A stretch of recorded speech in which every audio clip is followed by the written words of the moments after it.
everybody? It's your man James with Squad Treasure back in with some more video action for you. Back a little sooner than you probably even anticipated. Yes, trying to get as much content as I can out before the end of the year. You're getting a twofer today. You just saw the Why It's Great, and now we get this, the best comics of 2025. This is going to be my picks. You know, I did this last year with my friend Pops, but this year I'm going to have to be swinging it solo. That's okay, because I got some other stuff coming up after this anyway. So, but yeah, I want to thank you all for doing it today. We're going to talk about some great comics. You know, the stuff out there, it's a lot of bad out there, a lot of horrible stuff that we don't really want to see.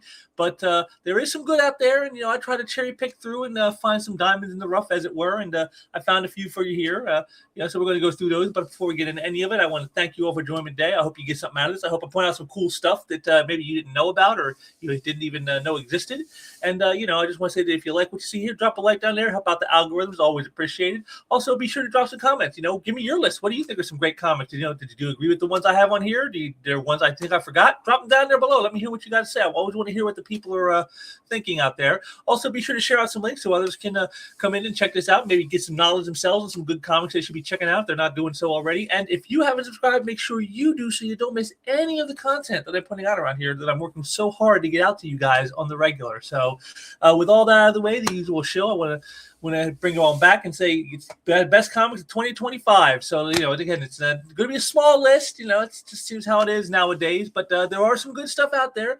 A few that you guys probably have heard of. Some you may not have. But whether you have or haven't, you're going to check them out right here. So let's just first get me off the screen. And then we'll share the screen and bring over books. And now I got 6 books here. That's what I got. Most guys do either a top 5 or a top 10. I couldn't find enough to do 10, but I did find enough to do more than 5. So we're going to go with that. And this is we're going to do these, of course, in ascending order. So this is number 6 on the list, the 6th best comic of the year. And this is called Cruel Universe. This is the EC line of comics from Oni Press. And, they're bringing back the old classic standard there. Now, if you guys remember from last year when I did this with my friend Pops, one of my choices was the Warrant magazines that were like, in the vein of like Creepy and Eerie and Vampirella back in the day in the 70s. And unfortunately, when the Diamond Collapse happened, those guys sort of went away. I mean, they got a couple issues out, early this year before the fall, but, they're gone now, and who knows if they'll ever be back. So I had to go looking for my fix of horror elsewhere, because you guys all know I'm a huge horror buff. So, and I found out these EC books were coming around. I found out, again, funny enough, through Free Comic Book Day. Yes, it actually was helpful to have that around for a while to get people interested in books. And I found out about Oni doing the EC route, bringing back some of that kind of stuff that they used to do, with like, Tales from the Crypt and all that kind of goodness. And they got a couple out here. They got one called Blood Type, was a miniseries about a vampire that was kind of interesting, though not quite in the same vein as the classic EC, but this, and another one called Catacomb of Torment. These are ones that are like done in the classic EC style with like multiple stories, anthology series, kind of like 3 short stories in the book, all by different creative teams, which I really like. So you get a lot of great art, a lot of great story potentials. And this one, of course, is my favorite. It's called Cruel Universe. This is volume 2. I must have missed out on volume 1 at some point, probably last year, and I didn't know the book existed. But I started checking out here with the volume number 2, and I really like the sci-fi element added in to the horror. Considering like some of the stuff we're seeing in our real world today with AI and computers and everything else, it feels more real to me than ever before. So I kind of enjoy the scientific aspect of horror in a way that maybe I didn't in the past, but I kind of really get into it. And they got some really great stories here, some great artists. This cover here is from the first issue by I believe this is the variant cover by artist Tom Fowler. And you just look at that. That's just horrific. I mean, the expressiveness in that face. This is like a fear any of us would have in space, is something getting inside of our spacesuit with us. Oh man, that would be horrible. That would be horrible. But yes, getting classic style. You got the little shout out here to EC up at the top, letting you know that it's about the classicness there. And I just read the latest issue last night of this, in fact, and it had a really great story in it called Hope Endures. And it's about a guy who has, he has a spaceship, and he's evidently, like kind of like a war, and his ship is sort of like his best friend. He kind of sees it as his lucky charm. And in the story, they have crash landed after being shot down. After having so many missions where they skated by, and he feels the ship with his lucky charm getting him through it all. They finally, lost out and the luck ran out, and they crash landed, and he's trapped on this planet, and nobody knows he's there, and nobody's going to go come for him. He's out of food. The death is imminent, and he's sitting here talking to the ship, the computer on the ship, saying how much the ship means to him and how he cared so much and why he loved it so much, while the computer is doing a entry log. And the way it ends is just like it's I wouldn't say it's horrifying, but it's like kind of like sad, and you don't really see it coming because you don't there's no build up to how it happens. Just sort of like just kind of happens. You're like, whoa, what was that? And I kind of like that. It was a very touching story, and yet it still had the horror element in the end. And I like that about it. So, I mean, I really love the horror. I love that they got the multiple creative teams. There have been some really great people working on this. The cover on the latest issue I got was done by the great Liam Sharp. I mean, so you get some really great creators, some classic guys who everybody knows. And again, the guys like this Tom Fowler, who is completely new to me. I'd never seen his work before, but based off like this cover right here, I mean, it's somebody I definitely think you should check out more, is to see more of what he does. And he works on these books quite often. So definitely, again, Cruel Universe from Oni Press, their EC comic line. This is definitely one of the best ones of the year for me was this. If you like horror, if you like sci-fi, if you like creepy, kind of stories with like an edge to them, like Twilight Zone type stuff, this is the book for you. As a big Twilight Zone fan myself, it's no wonder why I enjoy Cruel Universe so much. But it's definitely a good book, and one I'm looking forward to to read more of throughout 2026, because it's a 12-issue maxi series. They seem to do these in like year-long arcs. And so this is so they're up to like issue 5 now, I think. So there's like 7 more to go, and then I guess it'll be volume 3 if this one pans out to being popular enough. So I definitely would like to see more of this. So definitely check it out. Cruel Universe, definitely a book for like horror fans, sci-fi fans, creepy, weird type stuff from a smaller publisher that a lot of people usually don't take too much note of, Oni. And definitely something special out there that you should probably look into, especially if you like the classic EC style. That's definitely, if you like that, you'll definitely love these. So now we can move on to number 5 on my list. And, couldn't get a single cover for this one, so I had to go with this image. But it's, again, we're going to head into the crowdfunding area, and we got the Rippaverse coming in with the Horseman. Now, last year, you say, well, James, you did the Horseman last year. Yeah, but that was a special one-shot to introduce the Horseman called Horseman Welcome to Floorspark. This is now going to be a regular series called just The Horseman. And it's not going to come out monthly because, again, as you guys know, the Rippaverse books, they're not small books. They're like 60 and 80 page, like huge books. And but this is probably my favorite book in the Rippaverse right now. I think there is no book they've put out that is better than this. It's not surprising when you got Chuck Dixon writing it for you. And this is sort of like, if you miss Batman being Batman over at DC, check out the Horseman over at the Rippaverse, and you'll get the same kind of vibe. And because it's about a guy who's a former soldier who's come back home, and he sees all this crime and he wants to do something about it.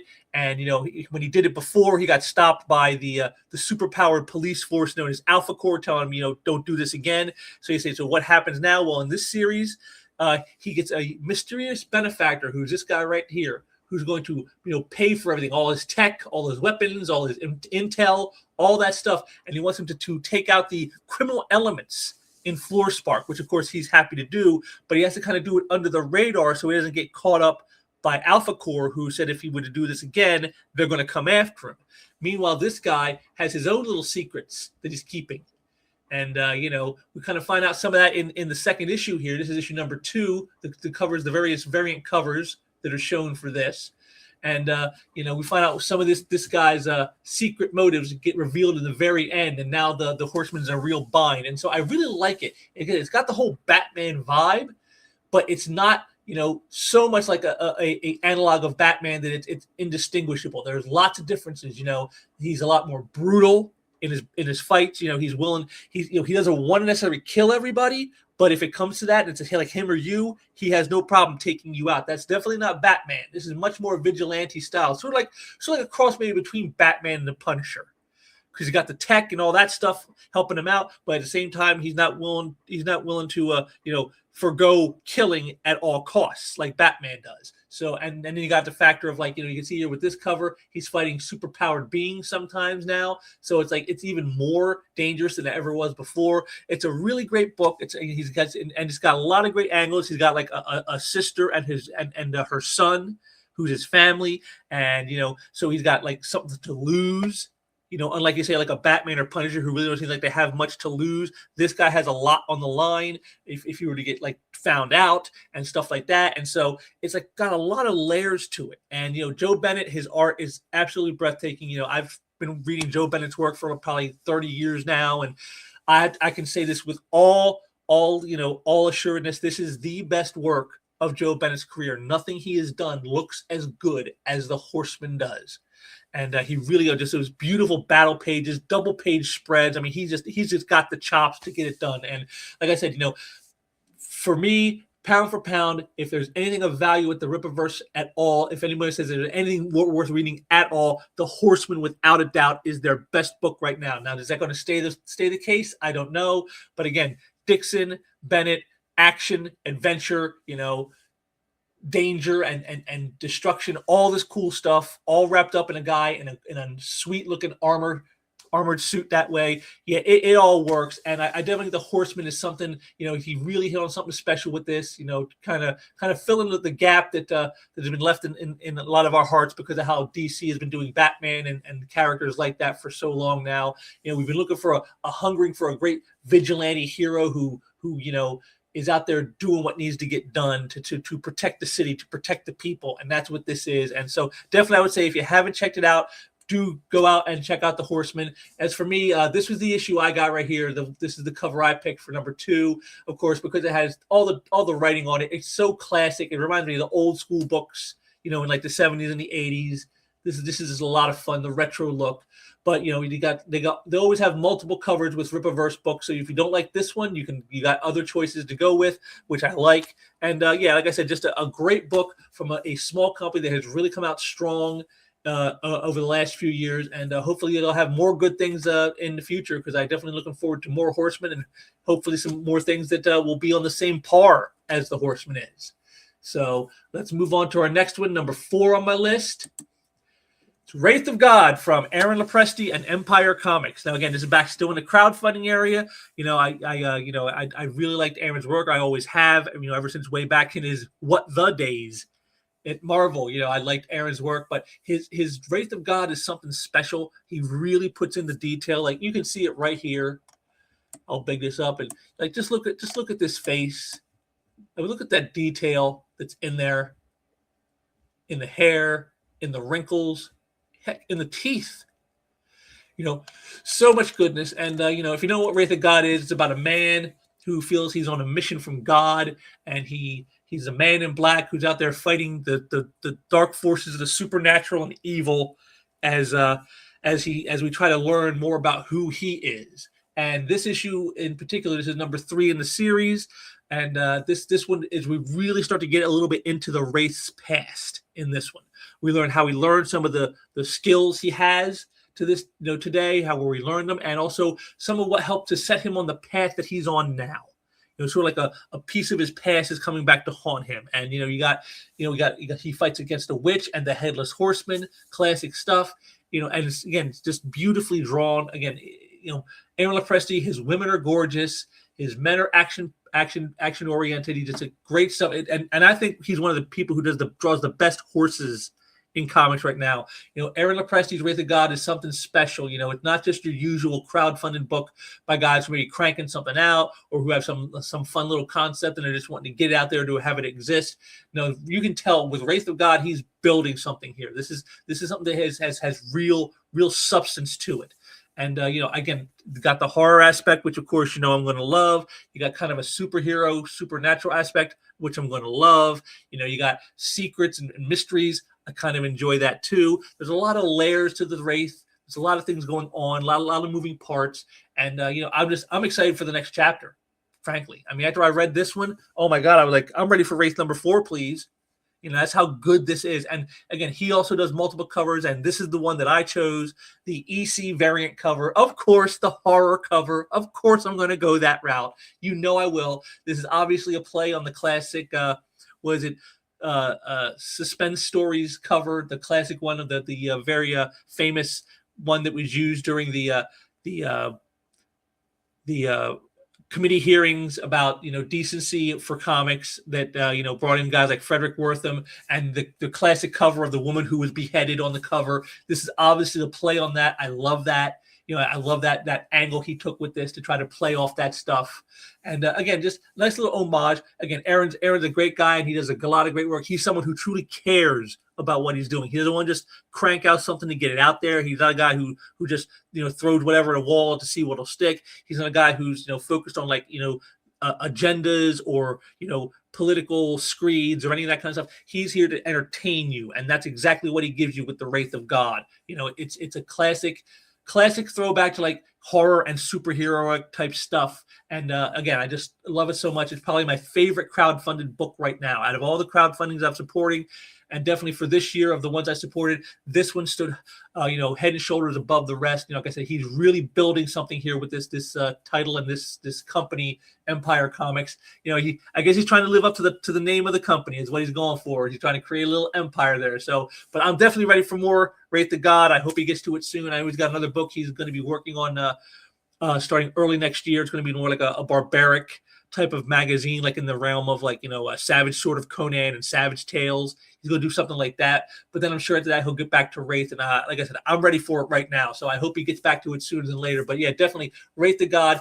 Aaron's got his own website. You can go to it right now. And you could probably, I don't think the Wraith 3 is on there yet, because he's still fulfilling from the campaign. But once that's all done, I'm sure he'll have copies available on his website. Plus, you can get caught up on the Wraith. I'm sure he's got numbers 1 and 2 are up there. You can grab those too.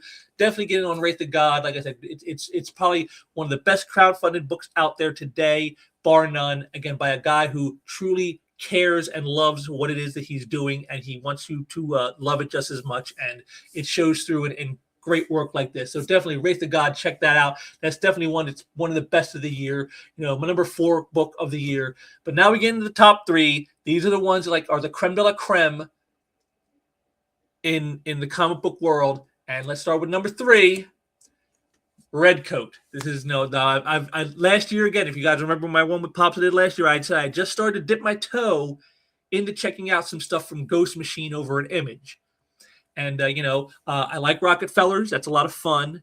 I like Hyde Street, of course. It's horror, so of course I'm going to like that one. But for me, pound for pound, the best one that I've read out of the Ghost Machine line is Redcoat. You got, it's a great story about, a colonial, British soldier who accidentally gets immortal. He gets made immortal.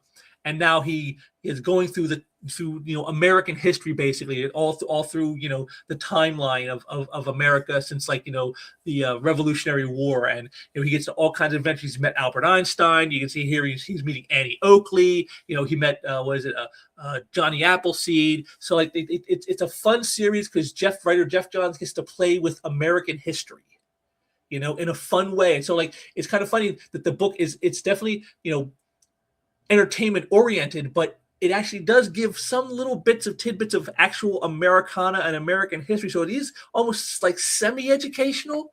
And I kind of like that aspect to it, though you can play with history this way.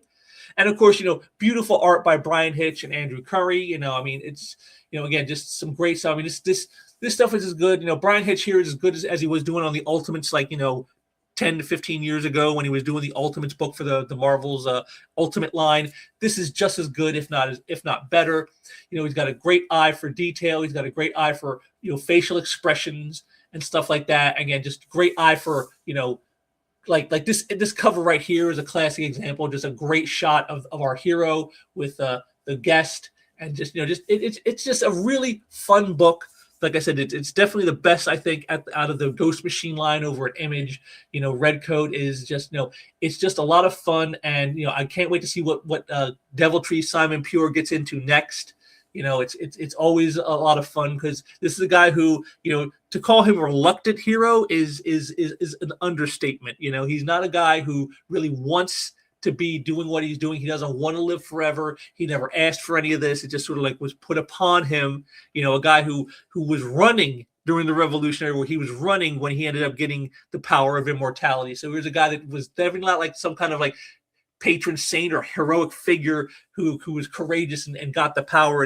It's actually very much the opposite. A guy who probably doesn't deserve it, and yet he got it anyway. And it makes it a lot of fun when you're watching him get into the skylarkings he does throughout the ages, and it's just a lot of fun that way. And so it always gets me. I always get some laughs out of it. I always like the sardonic wit of Simon Pure. And, Jeff Johns and Brian Hitch are just doing some great, tremendous work on this book. And I found out it was just recently tapped for a movie, which to me makes sense because of all the Ghost Machine books that I've read, this one seems most easily translatable to film.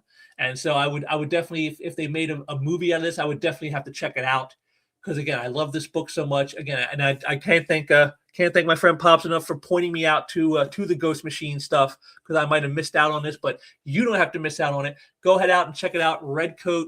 It's issue 14, I believe, was the latest issue, which is a prelude to the next upcoming storyline, which is looking to be a big one, and not one you want to miss. So definitely want to check that out. And just some good stuff here. And I can't wait for more Redcoat. Now we get to our top two, and this one is like, it was tough because I could have went either way, and it's almost like a thing where you could ask me, on a different day, I might have had a different answer. So what is it that made the top and what didn't? Well, our number two, our runner-up, was last year's winner, which was Conan the Barbarian. This by Jim Zub, Dougie Braithwaite, and Fernando Dagnino, who is now the new artist who's taken over for Robert De La Torre. And, if you told me, De Torre was leaving and, the book would still be great, I might not have believed you because, again, this is a variant cover to issue 20, which, as you can see, Braithwaite did the interiors, but the cover is by De La Torre. And you can see why I felt De La Torre is so perfect for the book. I mean, he's got that Buscema Frazetta style that just seems so perfect for the character of Conan. And I was very concerned when I heard he was leaving and someone else would be taking over. But it seemed to have been for naught because Fernando Dagnino is actually a very good artist. He's not quite De La Torre and getting to what he did, but it's good enough. And it's really the stories that matter so much because this is a well-known property, and Jim Zub is just, I mean, he must be like channeling, Robert E. Howard when he writes stories. He must have like a Ouija board next to him when he's writing these stories because they just feel so authentic to the character. If you've ever read any of the Conan actual novels by Robert E. Howard, and then you read this book, you swear it's almost the same writer who's writing both. That is how good Jim Zub is doing with this book. It's easy to see why there's been so much praise heaped on this iteration of the Conan series that's out there. Titan Comics have been really killing it with this, and the Savage Sword of Conan, which I also enjoyed. Just read the most recent issue, and it had like a great, full length, like 50-page story, again, by the great Liam Sharp. Awesome stuff, beautiful art, beautiful story, and just they capture all the haughtiness of Conan, everything you want in a Conan book, the violence, the savagery, the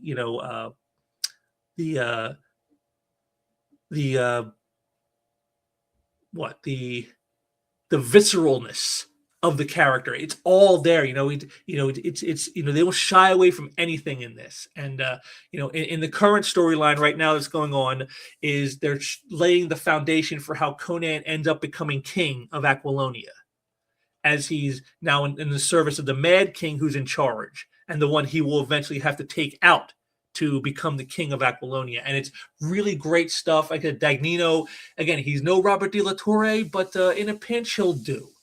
And so, like I said, it's really been great to see this book continue on that path. Like I said, the art being what it is, it's like I said, Dagnino is very good, but without De La Torre, I'd say there was something special about De La Torre's art on this book. So that's why I think it probably dropped down just out of the top spot this year. But man, it was close to the one that beat it out. But yeah, definitely Conan the Barbarian and Savage Sword of Conan over at Titan Comics.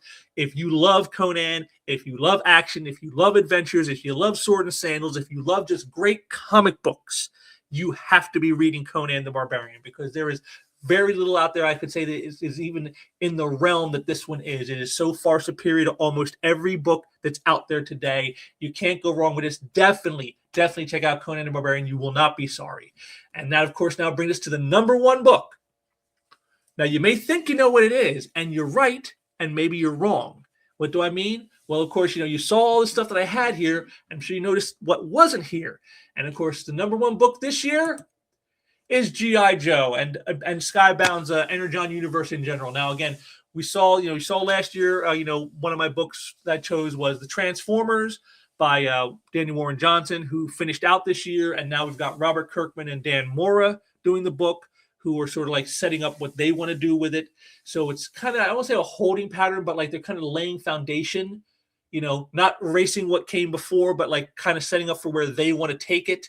And, so it's kind of hard to gauge right now. You can see it's things are shifting a bit in the tone, because in Warren Johnson's version, the Autobots were on the back foot the entire time, whereas now they're kind of in the catbird seat. So you're going to see how things are going to shift in the way things are going to go. So it's a little hard to ascertain right now what it's going to be. I'm hoping for good things, though. And of course, Void Rivals has always been a good, solid book. It didn't make the top here, but it's definitely a solid book. The whole Energon universe is probably the best thing going in comics right now, from Skybound over at Image. And of course, but then G.I. Joe just topped it all this year. I mean, I read the first couple issues last year, and I wasn't sure if this was going to be the one that could take out Transformers, but it looks like it did. And it's this current storyline here with the Dreadnought War. You have Duke and Cobra Commander, who are forced to have to work together to save themselves as they battle against the Dreadnoughts that are out to kill them both. The classic thing of my enemy and I have to team up to save ourselves type of thing. I mean, I could have almost seen this being like an episode in the old 80s TV series, which they kind of did. Because if you do know the 80s cartoon series, there was an episode in the third season called The Games Master, where this guy called the Games Master kidnaps Cobra Commander, Baroness, Lady J, and Flint. And he puts them through a game on his private island. And it's kind of in the vein of what's happening here in the Dreadnought War, where you got enemies who have to team up together to help each other out because they are facing a larger threat. And that's what this is. And, so I definitely felt like this is, again, heads up, all praise up to Joshua Williamson. He's got the characters down cold. Again, it's different to what came before, but still the same. And it's like Transformers Prime. If any of you remember that cartoon series circa 2010. When I first watched it, I wasn't too much of a fan of it because they took out all the fun in the camp and they made it much more serious. Like it's a serious secret war on planet Earth with these giant robots in disguise. And, at first I wasn't sure I liked that, but as I kept watching it, it grew on me. I'm like, I get it now. They don't want to disrespect what came before. They just want it to be seen as something much more serious and much more, the tone is more, one of like, what happens in real war. And that's kind of how I feel with this G.I. Joe series. They're taking out some of the camp of the cartoon and the 80s, series, and they're seriousing it up. But it still feels like there. Duke still feels like Duke. Cobra Commander still feels like Cobra Commander. And it all still works. And that's what I'm loving about this, is these modern takes on classic characters that I grew up loving, and they all still feel true. And that's a very important thing, which you don't see a lot of today with a lot of people who are working on, well-established, iconic franchise characters, like at Marvel and DC. You don't see that kind of care being given. They're just sort of doing what they want to do, and if it fits the character, fine. If it doesn't, we don't care. It's what we want that matters, and that's what it's all about. Whereas these guys here, they're saying we got to make sure that this feels true to the old time fans, but at the same time, we want new fans to feel that they can come in even if they're not old fans. And that's kind of the line they're treading here, and they're doing it perfectly. Joshua Williamson is great at this. The art by Tom Riley, some might say it's simplistic, and I think, maybe it is. I'm sure if I saw I think the colors help it out a lot. Jordi Belair, he's doing a great job with those colors on the book. They really help pump up Riley's artistry here. I'm sure if I saw just the black and white, it would look very simplistic, but that's okay because it's also very clear. It's never a muddy mess. You're never looking at things and wondering what you're looking at. It's very, very spot on. Like I said, and it works.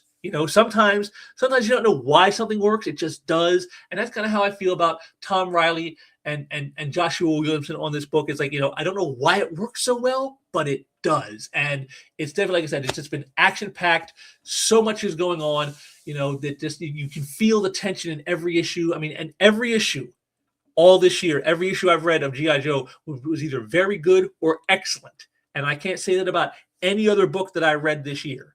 Even Conan, you just saw, there were a couple issues that, were kind of like only middling, weren't that great, but not bad, just not great. But like this every issue, very good to excellent, every single issue. And there's not another book out there I can say that about this year. So definitely, again, this was an easy choice here. Should have been G.I. Joe is my pick for the best comic of the year. Joshua Williamson and Tom Riley are doing a great job over there on this book. And of course, just the whole Energon universe in general is probably the best thing in comics right now. If you're not reading G.I. Joe, you're not reading Transformers, you're not reading Void Rivals, you are truly, truly missing out on some of the best comics that are coming out right now. So you definitely want to go and check these out. Any of these you saw here, any of them I can't recommend them high enough, but especially G.I. Joe, the #1 comic of the year, according to me.